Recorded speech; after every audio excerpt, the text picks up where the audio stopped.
Over the years, doctors and psychologists have been studying different traits, symptoms, and characteristics in order to diagnose people with psychopathy. But I don't need all that fancy technology and years of studying to do the same thing. For example, all you gotta do is answer this simple question. Do you put ketchup directly on top of your fries or on the side? If you answered on the side, congratulations, you're well in the head and deemed not psychotic. If you answered on top, the black SUVs will be outside your residence by 6 p.m. tonight to transport you to the nearest ward. I understand that everybody does things differently, but some of the actions that you individuals indulge in need to have y'all repenting for your sins urgently. So today, we'll once again be discussing some of the most aberrant and deranged deeds and behaviors that are only committed by screwballs and freaks of nature. Comment down below some psychotic propensities that you've seen in your life or that you've partaken in yourself, and like and subscribe if you're new. First, we gotta talk about people who sleep with the light on. This has to be one of the most disquieting things that y'all freakish entities do. And I'm not talking about using a nightlight or anything, because I know some of y'all petrified motherfuckers still sleep with y'all pillow pet dream lights and shit. I'm talking about the people who just leave the ceiling light on and decide to hit the hay. These niggas are nuttier than a bag of trail mix, bro. It's physically impossible for me to fall asleep with the light on. I don't know how y'all do it. I need my room to be darker than my sense of humor, otherwise I can't sleep. Like, I'm pretty sure we've all slept with the TV on before, but sleeping with the lights on is outlandish, bro. And don't get me wrong, there are most definitely times where I'm snug as a pug in an UGG or whatever, but I still need to turn the light off because catching me sleeping with the lights on is like catching sexy red at church. Now, as someone who usually keeps their shoelaces looser than the clothes of our early 2000s rapper, I can usually just slide my feet in and out my shoes without any strain or hassle. But some of y'all niggas be putting y'all shoes in a guillotine chokehold and going about y'all day. We all know that person who ties their shoes like one of them fucking Boy Scout knots, bro. I know y'all toes be overlapping like a Venn diagram. Toes be wrestling each other like some badass little kids. There was someone at my school who tied his Jordan 4s so tight to the point where they look like boxing shoes, bro. I know his feet had less blood than a crip conducted neighborhood. As a matter of fact, I wouldn't be surprised if them hoes merged to his feet like a symbiote or something. But it gets even more inauspicious when they don't even untie them bitches when they take them off. And then it takes them half an hour to get one shoe off since they refuse to untie them. It's like the Avengers trying to get the Infinity Gauntlet off Thanos' hand, bro. Yo ass is gonna need some WD-40 from the motherfuckers, bro. Not to mention they end up looking like the king of pop when they try and put their shoes back on. Just looking at this is making my ankle hurt. Speaking of shoes, can we also talk about the people who go sock, shoe, sock, shoe? I should legally be able to report these abominable niggas to the police, bro. I'm convinced people who do this are just trying to be different. Why would you just leave one of your feet naked like that? If you're the type to go sock, shoe, make sure after you put that shit on, you also equip your fucking straight jacket, you fart dumpling. The thought of one of my feet being completely secured and sheltered and the other one being butt-ass naked is repulsive to me. That's like getting out the shower and putting on a shirt, tie, and jacket before putting on any pants. I don't care if you're putting on some slip-ins or if you're wearing some fucking Jordan Von Strangle boots. The socks are always supposed to go on first. Now, I know some of y'all niggas treat personal hygiene like Dom Toretto treats speed limits, but to the people who still brush their teeth, I think we've all been clobbered by the taste of orange juice after brushing our teeth. That shit tastes like a midlife crisis, bro. But some people willingly put themselves through this knowing the mortifying ramifications that come with it. It's like the opposite of drinking cold water after chewing mint flavored gum. I remember when I was a kid getting ready for school and I hadn't finished my orange juice from breakfast. So, you know, I'm just like, fuck it, I'll finish it after I brush my teeth on the way out the door. So after I finished brushing, I immediately went to go finish the rest of my juice, and the unendurable tang that clobbered my taste buds was enough to make my face shrivel up like a leaf in November. Ever since then, I've been traumatized. Orange juice goes from a succulent, palatable, and refreshing beverage to a potion of harming instantly. This shit makes my entire body shut down, bro. I'm not gonna lie. Now, we all have that lazy friend, right? You know, the ones who collect empty water bottles in their room like they're some kind of inadequate trophies, or maybe they put off work until the last minute, or maybe they even do reaction videos. The laziness varies from person to person.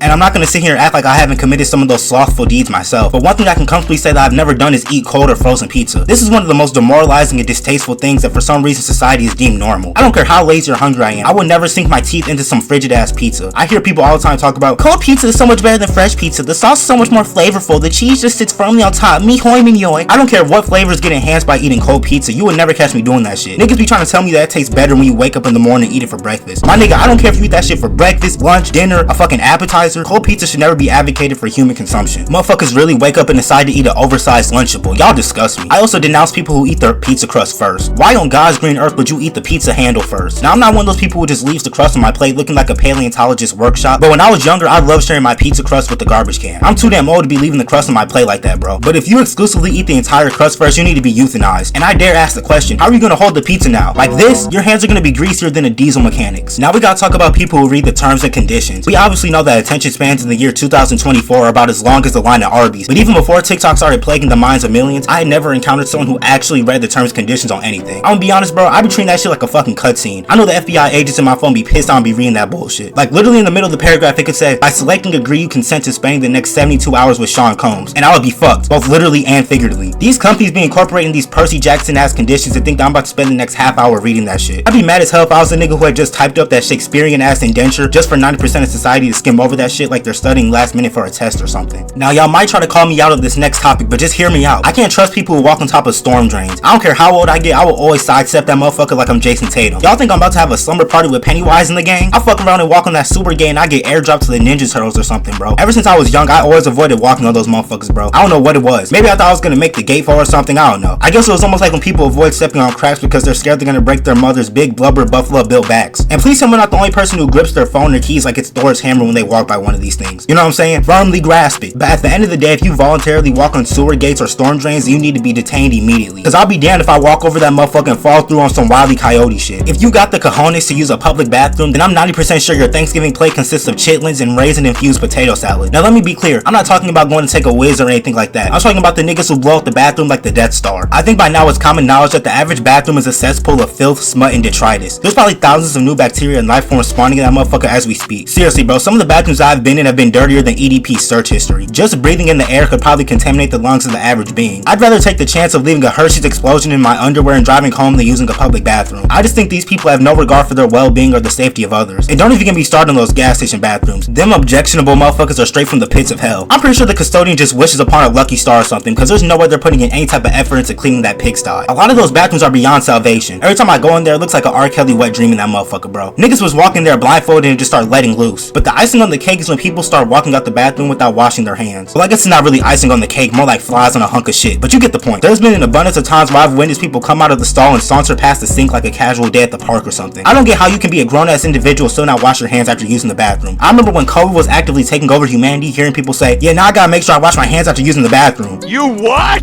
I'm really starting to believe that basic hygiene is a fucking Hall of Fame task for y'all niggas. So if you aren't washing your hands after every time you use the bathroom, you need to be transmitted to Arkham Asylum within the next 2 to 3 business days. I know that those bathroom handles got all type of pathogens and bacteria hitting the Gundam style on them. Now I'm not trying to rant too much on this next topic, but can we talk about how irritating it is when people use zodiac signs to prematurely judge and stereotype someone? Now everybody has the right to believe in whatever it is they may see fit, but when I see and or hear people base someone else off their zodiac sign, I can't help but think they have a couple screws loose. The day in which we spawn to this world is literally one of the most uncontrollable things in this world, yet you've got people running around here talking about, since you're an asparagus and I'm a Capri Sun, we're not compatible. Sorry I couldn't tell my mom to wait another month to push me out. Don't get me wrong, some of the traits that I apply to an Aquarius do align with myself, but I'm pretty sure there are tens of thousands of people who act nothing like the stereotypical Aquarius. Or even worse, when people try to force themselves to take on said traits to try and meet the benchmark. I went to school with a girl who was naturally an extrovert, but she would force herself to talk way less because she was a Sacagawea or something. It was like watching a fat ass nigga squeeze into an extra small shirt. Like I proclaimed earlier, believe in whatever you believe in, but don't let that shit become your entire personality. Astrology literally sounds like rocket science to me. I'm a provolone rising and a fettuccine moon. What the fuck are you even saying? If I'm chopping it up with somebody and they ask me what my sign is, I'm shutting down the conversation quicker than a Dell laptop. Now I know for a fact that some of y'all seen these people who take these very hungry caterpillar ass bites out of their chicken wings and leave the rest to perish. Now I'm not saying you gotta inhale the entire thing like Patrick Starr. Some of y'all be leaving too much meat on them bones. I be seeing niggas take the most nanoscopic bites ever then wipe their mouth talking about, I'm stuffed. My nigga, I hope you save room for this knuckle sandwich because this kind of behavior is bonkers. Some of these wings look like they were eaten by a curious vegan, bro. I can't respect anybody that does shit like this. The fact that a chicken lost its life just for you to disrespect its carcass is unhinged, and you will be receiving a strongly worded email from my legal team. But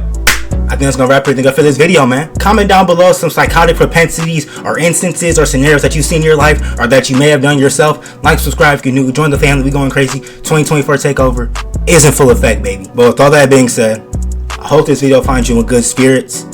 I'm ggrimey. It's been real. I'm out. I love y'all. Peace.